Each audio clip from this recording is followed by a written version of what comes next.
for a video. But this was when I was like 19. I was like, double it, and I'll walk outside and I'll give it to a homeless person. And they're like, no, you won't. And I was like, double it. And I was offered $5,000 for a video. But this was when I was like 19. I was like, double it, and I'll walk outside and I'll give it to a homeless person. And they're like, no, you won't. And I was like, double it. And I was like pacing around my neighborhood for 3 hours convincing this guy, like on the phone, just double the money. I promise the video will go viral and I'll give it to homeless person. I was like, $10,000 just looks better in a title. It'll get more views. I promise your app will do better. A lot of times people, oh boy, it's like they think their videos are better than they are, honestly.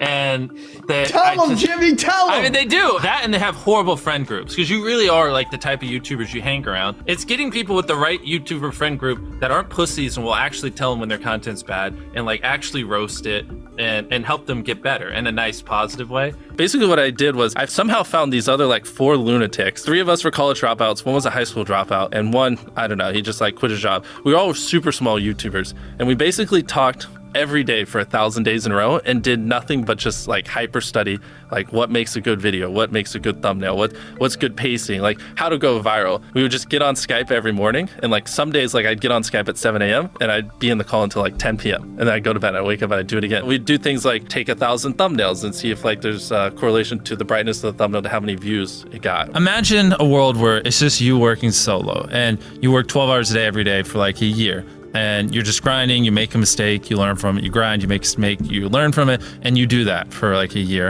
And then imagine a different world where you have 4 friends who are also equally grinding in something similar. Friend number 1 makes a mistake on Friday, he teaches the other 4 people. Friend number 2 makes a mistake the next week, teaches everyone. And then like you're all learning from each other's mistakes. You're all constantly studying 24/7 and downloading each other. Like after a year, you're like 2 years ahead of the guy who was just solo. Do you frequently go that far out of your way to capture the thumbnail? Yeah, I mean, of course, everyone should. If people don't click, they don't watch. So you want to give them something to click. Something a lot of people forget is like unsuggested on phones, thumbnails are really fucking small. So like people are editing thumbnails full blown on their computer, and when you shrink it down, you can't see. We try to all around be above the rest. Anyone can clickbait, but do you actually like deliver on it? We say we put 100 million Orbeez in the backyard, we put 100 million Orbeez in the backyard. Your title and thumbnail set expectations. Like what you're saying is like, I like bananas. And what you need is bananas are the best goddamn food on the planet. Like that's the type of opinion you need. Like you need something like how to get 100 million views on YouTube, or not even that, that's not strong enough. You need something that makes people go, what the fuck? What the fuck did he say in that video? What the fuck? I need to know. At the very beginning of the video, to minimize drop-off, you want to assure them that those expectations are being met. If you're putting 1 million Orbeez in a pool, don't start the video with you shopping for, you know, your mom's birthday present. At the beginning of the video, just say, this is 100 million Orbeez. We're gonna fill this pool and this entire backyard with them. Match the expectations, and then you want to exceed them. So you want to assure people that what they clicked on is what they're getting, and then blow their mind and be like, but you're also getting even more. Anytime you say the word algorithm, just replace it with audience. The algorithm didn't like that video? No, the audience didn't like that video. If I wasn't retaining a viewer, just would it make sense for you to promote it? Why would you promote a 10-minute video that people watch on average a minute and a half? I mean, every video, even the stupid ones, I learned something, you know, and that's something I try to make a very big point of, is like, no matter how bad we mess up, like we sometimes have videos that have horrible retention. It's just like,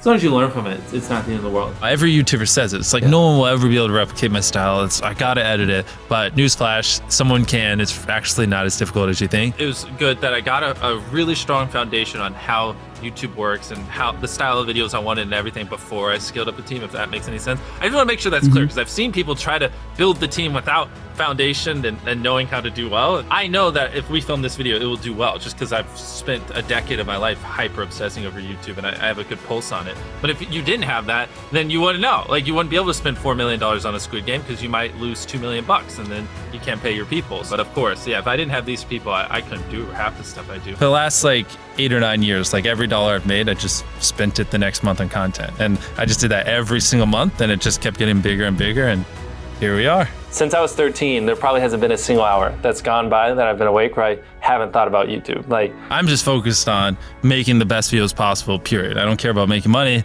I don't care about time. I don't care about anything. I just want to make the best videos on the planet. Literally all the algorithm does is reflect what the people want to a T.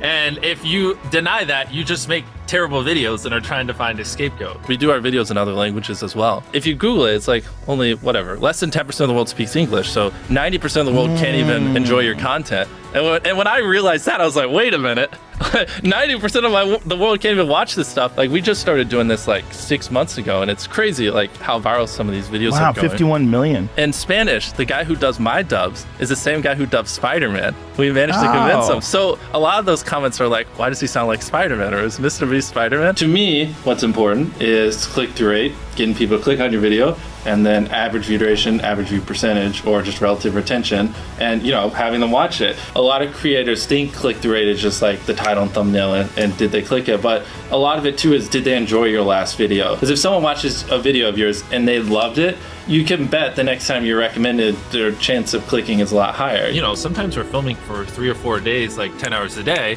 30, 40 hours of filming plus months of setup, whereas most creators probably film for a couple hours and set up for a day. Outside of just filming, we brainstorm video ideas, relentlessly, hours every day. By always doing all those things, it just distinctively sets it so far apart that it's basically, in my head, it's like, why would you not watch it? Viewers aren't stupid. They can tell when you half ASS, I don't know if I'm allowed to curse, a video, or if you really put in effort. And if they can tell you're putting in a lot of effort, they're gonna be more likely to click on future videos. And that snowballs. And because once you build that trust, they get to a point where it doesn't matter what you upload. They just know it's high effort and they just know it's great. And they're just conditioned just to watch because you have a good track record. And so with filming, it's just like trying to make sure we're doing everything we can, and no matter how expensive it is, no matter how much time it takes, to make the best video possible. A lot of people, if they gave away 100 grand, they would make a huge deal about it. But sometimes we're just like, yeah, here's 100 grand. Thanks for watching, bye. Doing it that way makes it more fun and just more interesting. So I like to keep a little bit of it mysterious because I think that's what people enjoy. A lot of people aren't willing to put in 10 hours days because they don't like what they're doing. So it's finding what they enjoy, because it is like a long grind. You're doing the for years, not months. So if you don't enjoy it, then you're gonna burn out. I just had the blessing of finding what I loved at a young age. So because to get to this level, it takes, a decade. Most people don't find what they love till their young 20s. So they'd be where I'm at in their 30s. Yeah. I just lucked out and found it when I was really young. Living your life chasing a nicer car and a bigger and bigger box to live in is kind of like a dumb way to go about life. I actually, funny enough, I lived in a super below average home. And I kind of learned why famous people don't live in below average homes, because someone broke in, stole everything I owned. So I had to get a little nicer house for security reasons. But before I was robbed, my place is a little duplex, $700 a month. You get a roommate, it's $360 a split. People think just because you go for views means you can't have fun, but you can pull views and you can have fun, which is what we purposely try to do. If you're not doing something that's just inherently fun to you, you're just quit. Just give up. You gotta at least semi-enjoy what you're doing, or you're gonna quit long before it gets to the point where it brings in money or whatever else could be driving you. So find what you love, and then I would just hyper obsess. Make sure no one doing what you're doing is doing it better. Make sure the videos are as good as possible. You can be motivated by more than one thing. I'm motivated because I want to support my mom and my family. I'm motivated because I want to employ my friends and help them. I'm motivated because I want to help other people. I'm motivated because I want to be a YouTuber. I feel like that's another misconception. You can have lots of things that drive you. Absolutely. Yeah. Absolutely. So there's just tons of stuff that drive me. And everything drives me to wanting to be a YouTuber, so I kind of obsess over it. For the people that are willing to be coachable, I would say just education. There is a lot of misinformation out there that people live and breathe by, the weirdest stuff. I gotta upload at midnight on Wednesdays or my videos don't do well. It's just dumb stuff like that just, they don't realize how badly they're handicapping themselves. Some minor tips I could give is if somehow you could have a payoff at the end, then more people are gonna watch to the end just to see what happened. Whichever one of these 456 people survives the longest wins 456 grand. Cut out all dull moments, try not to over-explain things. If a camera just sits on me and I'm just talking for 20 seconds, it doesn't hold retention as well as, maybe me talking and other footage popping up. It's much easier to get 5 million views on one video than 50,000 views on 100 videos. It takes way less effort to get 5 million views on one video. Back then, which I think small YouTubers should do, is I would reply to every single comment. And so I think a few people caught on that I would always reply. And so some people would just be like, I wonder how long it'll take for him to reply. So that was a lot of my comments when I was smaller, but at least it kept him coming back. In your analytics, and most of you probably know this, audience retention. You can see where people click off. Just literally go through your last 50 videos, write down where everyone clicked off, and then just don't do those things again.